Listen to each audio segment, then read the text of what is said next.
Hiperparatiroidismo. El hiperparatiroidismo es el cuadro clínico caracterizado por el incremento de la función de las glándulas paratiroideas, con la consiguiente mayor secreción de la paratormona, es decir, la PTH. Los niveles séricos de PTH se determinan mediante inmunorradiometría o de inmunoquimioluminiscencia, con un rango de normalidad de entre 10 a 65 picogramos por mililitro. El descenso de calcio extracelular dentro del rango fisiológico se traduce en estimulación de la secreción rápida de PTH. Esto ocurre de 2 a 3 minutos. A nivel del hueso, la PTH intacta se une a los receptores de los osteoblastos, modula directamente su actividad e indirectamente a los osteoclastos, con lo que promueve el incremento y la actividad del mismo, estimulando la resorción ósea y la liberación de calcio hacia la sangre. A nivel renal, la PTH aumenta la reabsorción tubular del calcio filtrado y la formación de calcitriol por aumento de la actividad de la enzima 1-alfa hidroxilasa, que a su vez promueve la absorción de calcio a nivel intestinal. Asimismo, hay varios tipos de hiperparatiroidismo. Estos se dividen en primario, secundario y terciario. El primario tiene que ver con la afección misma de la paratiroides.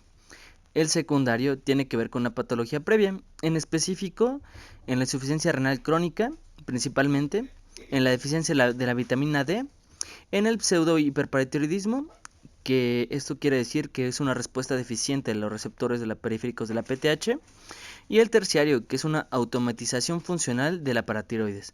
Esto derivado de una hiperparatiroidismo secundario. En específico en pacientes que ya han cursado con una insuficiencia renal y han sido tratados. Ahora bien, hablaremos del hiperparatiroidismo primario, el cual es el tipo más frecuente de hiperparatiroidismo. Es la primera causa de hipercalcemia. Este mismo tiene una prevalencia del 0.2 a 0.5% de la población. Tiene una incidencia anual de 8 por cada 100.000 habitantes, teniendo una frecuencia de 2 a 1 en relación de hombres y mujeres, y una edad promedio de diagnóstico de 55 años.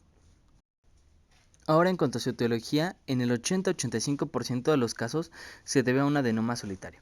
10% es causado por hiperplasias de todas las glándulas. 4% es causado por 2 o más adenomas. Y menos del 1% es causado por un carcinoma paratiroideo. En cuanto al adenoma paratiroideo, generalmente es pequeño y profundamente localizado, y casi no es palpable. El tamaño puede estar en un rango de 1 a 3 centímetros y el peso oscilar entre 0.3 a 5 gramos. En cuanto a las manifestaciones clínicas, tenemos que del 75 al 80% de los pacientes se van a encontrar asintomáticos. En cuanto a los oligosintomáticos, van a constar del 80% y los asintomáticos totales, o los cuales van a tener como manifestaciones clínicas más abundantes todos los sistemas, van a ser el 20%. Teniendo como síntomas más prevalentes fatiga, insomnio, depresión y pérdida de memoria en cuanto a lo neuromuscular y sistema nervioso central. En cuanto a los síntomas gastrointestinales, tendríamos el estreñimiento. En cuanto a los renales, tendríamos cálculos renales silentes detectados por ecografía renal o radiografía. En cuanto a las manifestaciones óseas, tendríamos osteopenia detectada por DMO. En cardiovasculares tendríamos hipertrofia ventricular izquierda, esto causado por el aumento de calcio sérico. Ahora hablaremos del hiperparatiroidismo secundario, el cual se va a producir en toda condición en la cual existe una menor disponibilidad de calcio iónico, como la insuficiencia renal crónica, mala absorción del calcio, osteomalacia, raquitismo, pseudohiperparatiroidismo y en la pérdida renal crónica de calcio, es decir, una hipercalciuria idiopática. Ahora, hablando de la fisiopatología de esta misma, la PTH comienza a incrementarse con una depuración estimada de 60 ml por minuto, teniendo aún niveles normales de calcio y fósforo sérico. Casi el 90% de los pacientes con insuficiencia renal crónica se le diagnosticará hiperparatiroidismo secundario cuando inicie la hemodiálisis. La combinación de la hiperfosfatemia y de la disminución de la producción renal de 1,25 de hidroxivitamina D da lugar a la menor disponibilidad de calcio. Esto, al prolongarse, produce hiperplasia de las células principales de las glándulas paratiroideas y aumento por consiguiente de la secreción de PTH. En el hiperparatiroidismo secundario no tratado se observa una progresiva alteración de los huesos, fracturas y calcificación de tejidos blandos y vasculares. La mayoría de los pacientes con hiperparatiroidismo secundario son tratados médicamente con calcio y vitamina D, calcimiméticos, administración de análogos de la vitamina D y administración de quelantes de fosfato en el intestino para disminuir la hiperfosfatemia. Aproximadamente del 1 a 2% de los pacientes con hiperparatiroidismo secundario requieren paratiroidectomía en caso de presentarse calciofilaxis, es decir, lesiones cutáneas dolorosas, pruriginosas, calcificación de tejidos y necrosis isquémica, manifestaciones óseas severas que no mejoran con el tratamiento médico. Ahora hablaremos del hiperparatiroidismo terciario. En el hiperparatiroidismo terciario hay una secreción de la PTH de manera autónoma producto de un hiperparatiroidismo secundario prolongado. Este fenómeno se debe a una marcada estimulación y conversión de las glándulas paratiroideas de un estado de hiperplasia reversible, es decir, policlonal, a un defecto de crecimiento irreversible, es decir, monoclonal. Y este se va a reportar hasta en el 50% de los pacientes que se someten a un trasplante de riñón, y su ocurrencia se cree que está relacionada con el mayor tiempo de duración de la diálisis antes del trasplante. Ahora hablaremos del diagnóstico, el cual se basa en los hallazgos clínicos, de laboratorio y de imágenes. Los parámetros bioquímicos para el diagnóstico es la determinación del calcio sérico, del calcio iónico, fósforo sérico, calcio en orina de 24 horas y niveles de PTH. Los valores normales de calcio sérico se encuentran entre 8.5 a 10.5 miligramos por decilitro. Se considerará hipercalcemia leve a niveles de calcio sérico de entre 10.5 a 12.0 miligramos por decilitro. La hipercalcemia moderada tendrá niveles de calcio entre 12 a 14 miligramos por decilitro y la hipercalcemia severa tendrá niveles de calcio mayores de 14 miligramos por decilitro. El calcio iónico o fracción libre no unida a proteínas constituye la fracción fisiológicamente activa. Representa el 50% del calcio plasmático total y los valores normales de esta son de 4.5 a 5.5 miligramos por decilitro. Los valores normales de la hormona paratiroidea son de 10 a 55 picogramos por mililitro.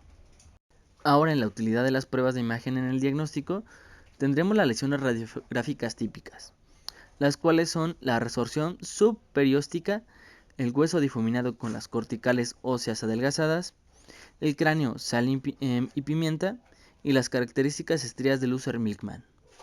También tendremos la ecografía de alta resolución, el cual va a ser un buen método para la evaluación de las glándulas paratiroideas. Se trata de una técnica no invasiva, de fácil disponibilidad, sencilla de realizar y de bajo costo.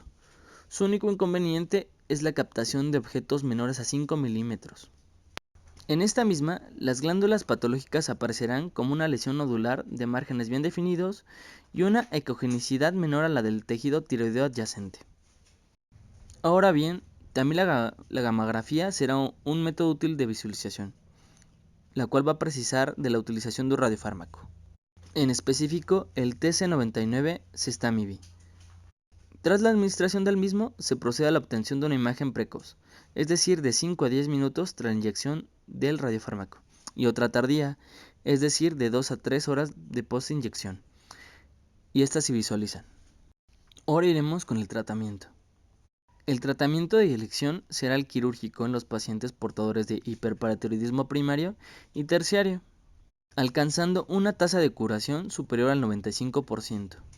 Se considerará una cura definitiva del hiperparatiroidismo primario cuando se consiga una normocalcemia por más de 6 meses posteriores a la cirugía. De esta misma manera, se han considerado 4 criterios para la indicación de la cirugía, los cuales son: edad menor de 50 años, nivel de calcio mayor de 1 miligramo por encima del nivel superior normal, función renal medida por la depuración de creatinina, menor de 60 mililitros por minuto entre 1.73. Y por último, la densidad mineral ósea con un T-score de menor de menos 2.5 en cualquier punto, es decir, en cadera, columna y antebrazo. Ahora, el tratamiento médico con los calcimiméticos, en específico el Cinacalcet, para el manejo de la hipercalcemia causados por el hiperparatiroidismo, han sido probados por la FDA para pacientes con hiperparatiroidismo secundario y carcinoma de paratiroides. En la crisis hipercalcémica causada por hiperparatiroidismo, con una calcemia superior a 14 miligramos por decilitro, el tratamiento se enfoca primero a corregir la deshidratación ocasionada por la calciuresis y la hiperemesis, mediante la administración de 2.5 a 4 litros de suero salino fisiológico en las primeras 24 horas. El restaurar el volumen normal de líquido extracelular favorecerá la excreción urinaria de calcio. Luego se administrará diuréticos de asa, en específico furosemida de 10 a 20 miligramos cada 6 horas para incrementar la calciuria, teniendo en cuenta reponer el magnesio y el potasio.